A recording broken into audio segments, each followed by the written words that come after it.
চারটা রাউন্ড কিন্তু তারা বের করে নিয়েছে। কতটা elimination from evil, outstanding performance from evil. But ব্যাপারটা হচ্ছে যে ইভিল অ্যান্ড অ্যাস্ট্রোটাইন তো অলওয়েজ বেস্ট, বাট এখানে কিন্তু তাদের সাথে সাথে অপোনেন্টও যারা রয়েছে তাদের গেম প্লেটাও কিন্তু খুবই ভালো, আমি যেটা খেয়াল করলাম ভাই।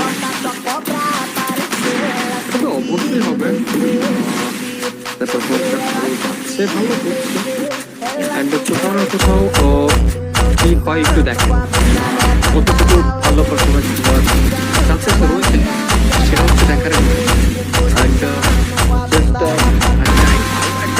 প্রোভাইড করে দেবো সেই সাথে গেইন আবার একটা ড্রাইভার পুশ করে দিয়েছে উপর। আপনাকে ভুলে রাখা ভালো। হ্যাঁ, এই ম্যাচগুলো টুবি করতে গুলো হয় এখানে একটু রয়েছে যে প্ল্যান করা যাবে না, নক সে কাউকে নক করা হবে না, ফাইট করা যাবে না। বাট অ্যাসেটাইনের যেই মানে ভালোবাসার অডিয়েন্স গুলো আছে তারা একটু খুব চালাক প্রকৃতির, বুঝছেন। যখন দেখে যে রাউন্ড চলে যাচ্ছে তখন চারজন মিলে এমন স্প্যাম মানে পুরো জিনিসটাই অন্যরকম হয়ে যায়।